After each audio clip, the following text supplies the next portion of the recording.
Assalamualaikum warahmatullahi wabarakatuh. Selamat siang para pemirsa yang bergembira. Salam, Om Swastiastu, Namo Buddhaya, salam kebajikan.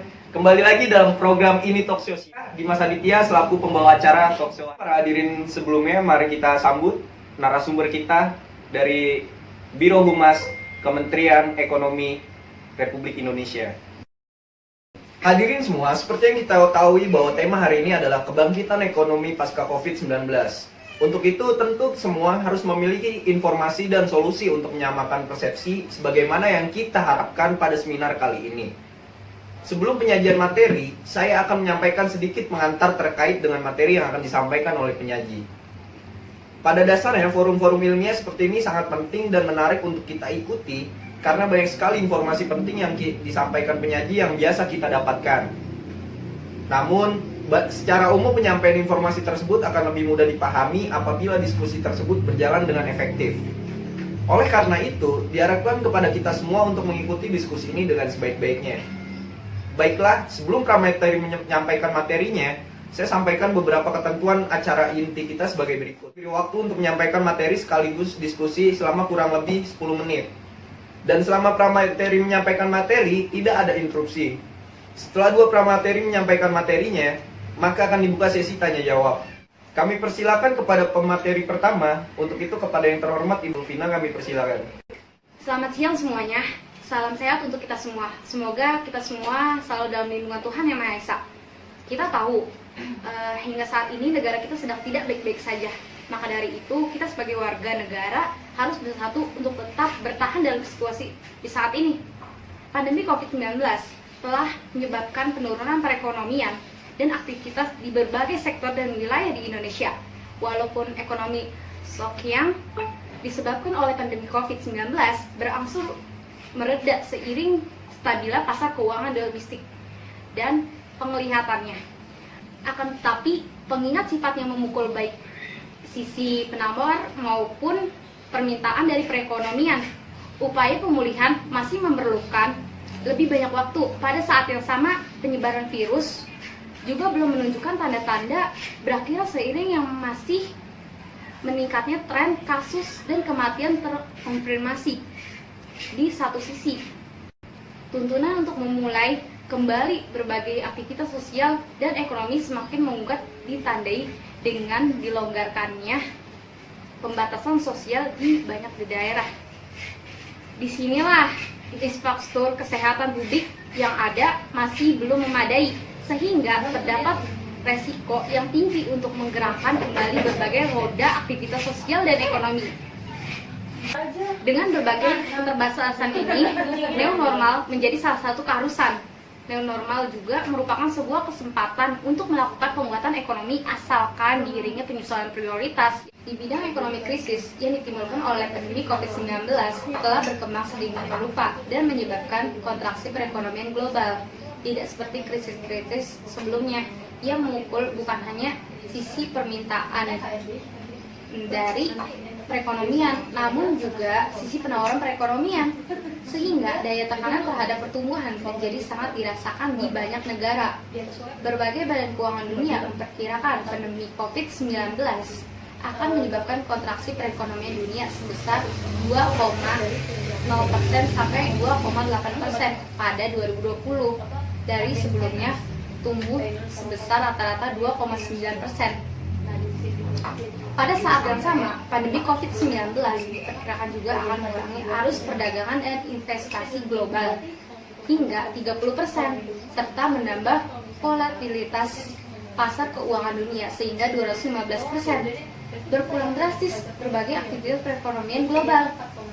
Pada gilirannya diperkirakan akan mengakibatkan tidak kurang 195 juta orang akan mengalami kehilangan pekerjaan dan antara 420 sampai 580 juta orang jatuh pada jurang kemiskinan. Terima kasih kepada Ibu Sulfiana. Sebelum sampai pada sesi tanya jawab, selanjutnya kami persilakan kepada yang terhormat Ibu Rahma. Kami persilakan. Baik, terima kasih. Selamat siang semuanya, salam sehat. Pandemi COVID-19 ini telah memicu resesi ekonomi dan mengakibatkan kerusakan besar pada sektor kesehatan, pekerjaan, dan kesejahteraan manusia. Seluruh negara harus bertindak cepat untuk menghadapi dampak pandemi dan menghindari terjadinya krisis yang lebih parah. Maka dari itu saya akan menjelaskan terlebih dahulu dampak ekonomi yang disebabkan dari pandemi COVID-19 ini. Pandemi COVID-19 ini yang melanda dunia memberi dampak pada perekonomian global, perekonomian nasional, hingga meningkatkan angka kemiskinan. Hampir seluruh sektor perekonomian terpengaruh terhadap pandemi ini. Selanjutnya, untuk strategi kedepannya, sejumlah langkah perlu diambil untuk mewujudkan agenda pemulihan ekonomi berkelanjutan pasca pandemi. Di antaranya adalah penentuan sektor prioritas, mempromosikan pasar kerja, menggandakan manfaat bantuan tunai, maksimalkan dampak stimulus fiskal, serta mendorong inovasi pembiayaan hijau.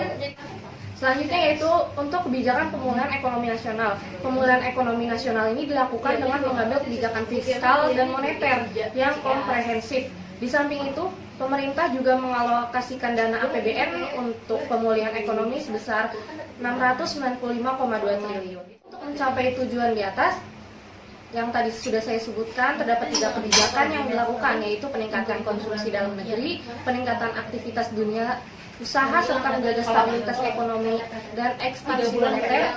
Kebijakan tersebut dilakukan secara bersamaan dengan sinergi antara pemegang kebijakan fiskal, pemegang kebijakan moneter, dan institusi terkait. Dalam rangka mendukung pemulihan ekonomi nasional, Bank Indonesia juga menjaga stabilitas nilai tukar rupiah, menurunkan suku bunga, melakukan pembelian surat berharga negara, dan stabilitas makroekonomi dan sistem keuangan.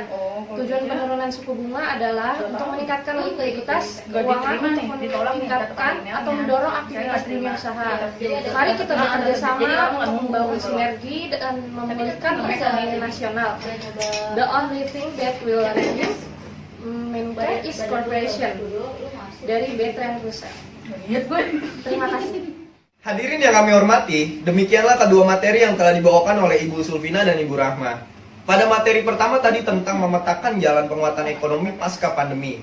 Simpulan dari materi tersebut adalah dengan dimulainya fase normal di Indonesia, maka sebuah perencanaan di berbagai aspek sosial ekonomi masyarakat seyogyanya sudah tersedia. Berbagai institusi pemerintah seperti Bappenas juga menyiapkan satu protokol produktif aman sebagai protokol bagi masyarakat dalam melakukan berbagai aktivitas sosial ekonomi di masa pandemi, yang mengacu pada kriteria Badan Kesehatan Dunia atau WHO.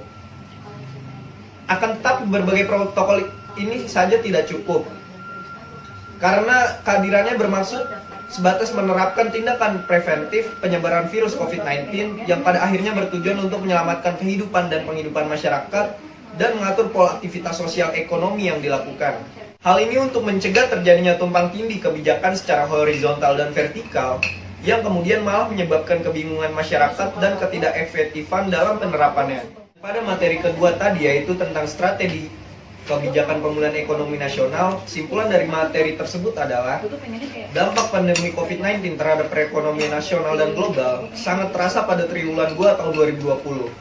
Triwulan 1 2020, ekonomi nasional masih tumbuh 2,97%, walau turun dibandingkan dengan triwulan 1 tahun 2019 yang sebesar 5,7%. Pemulihan ekonomi nasional dilakukan dengan mengambil kebijakan fiskal dan moneter yang komprehensif. Pemulihan ekonomi nasional diharapkan mulai terasa pada triwulan ketiga. Untuk menyampai tujuan di atas, terdapat 3 kebijakan yang dilakukan, yaitu peningkatan konsumsi dalam negeri, peningkatan aktivitas dunia usaha, serta menjaga stabilitasi ekonomi dan ekspansi moneter. Pemerintah juga memberikan pinjaman modal kerja untuk korporasi yang strategis, prioritas atau padat karya. Tujuan penurunan suku bunga adalah untuk meningkatkan likuiditas keuangan untuk mendorong aktivitas dunia usaha. Materi tadi telah menyampaikan materinya dan selanjutnya kami akan membukakan sesi tanya jawab.